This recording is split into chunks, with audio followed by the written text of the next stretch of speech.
Welcome to KVR news 9. రాష్ట్రంలో ప్రజలు ఏళ్లుగా ఎదురు చూస్తున్న భూ సమస్యలకు రెవెన్యూ సదస్సులతో పరిష్కారం చూపబోతున్నట్లు తెలిపారు. ప్రభుత్వ చీఫ్ విప్ వినుకొండ ఎమ్మెల్యే జీవి ఆంజనేయులు రాష్ట్ర వ్యాప్తంగా గ్రామాన 33 రోజుల పాటు జరగనున్న రెవెన్యూ సదస్సులతో అన్ని చిక్కులు తొలగించనున్నారు. శుక్రవారం గొల్లపల్లిలో ఏర్పాటు చేసిన రెవెన్యూ సదస్సులో జీవి ఆంజనేయులు, ఆర్డీఓ మొదలత మండల ఎంఆర్ఓ పాల్గొన్నారు. రైతుల నుంచి ఆర్జీలు స్వీకరించి 45 రోజులు పరిష్కరిస్తామని తెలిపారు.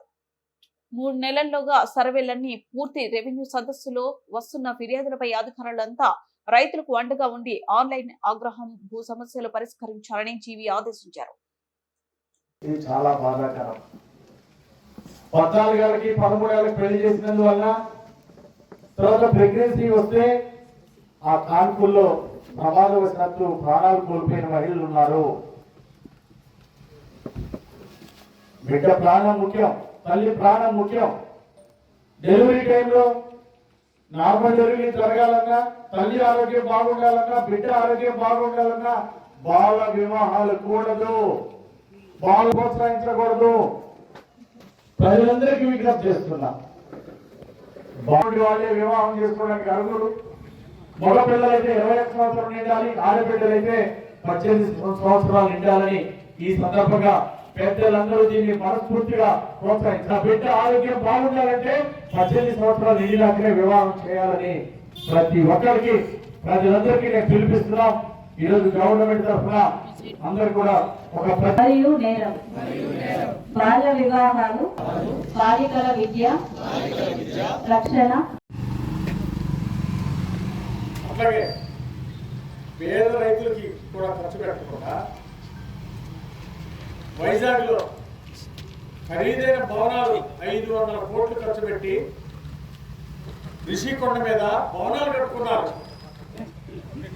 కానీ పేద విద్యార్థుల కోసం కనీసం 100 కోట్లు కూడా ఖర్చు పెట్టలేదు.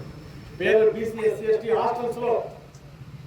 హాస్టల్లో పేద పిల్లలు ఇబ్బంది పడుతూ ఉంటే వాళ్ళ కోసం 10 కోట్లు ఖర్చు పెట్టడానికి జగన్ గారు చేతులు రాలా.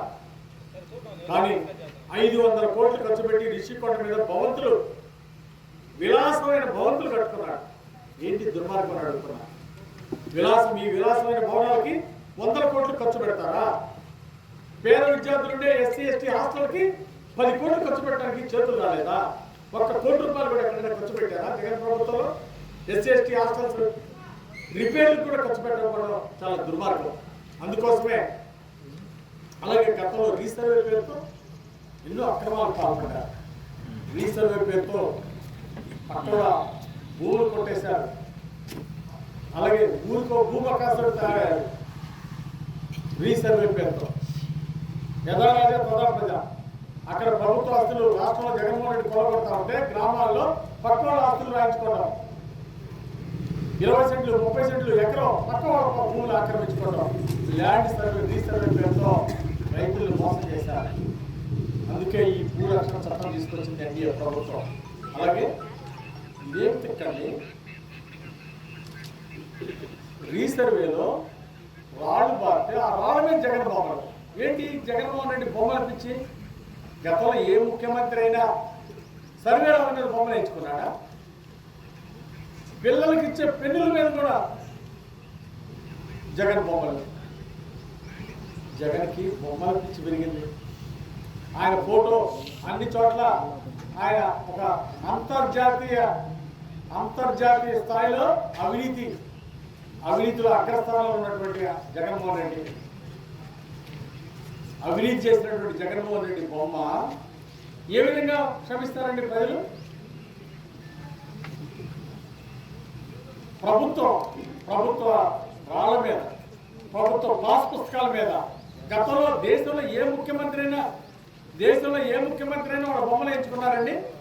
మన రాష్ట్రంలో కాదు, ఏ రాష్ట్రంలోనైనా ముఖ్యమంత్రులు వాళ్ళ ఫోటోలు పాస్ పుస్తకాల మీద, రాళ్ల మీద, సరిహద్దు రాళ్ల మీద వేయించుకున్నటువంటి చరిత్ర ఎవరు లేదు. క్యాస్ట్ సర్టిఫికేట్ మీద బొమ్మలు, జగన్ బొమ్మలు. జగన్కి పిచ్చి పట్టింది.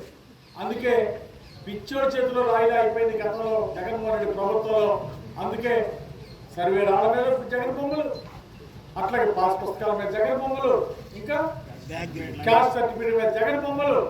6,000 798 అర్జీలు ఒక భూ వివాదాల మీద వచ్చినాయి రాష్ట్రంలో.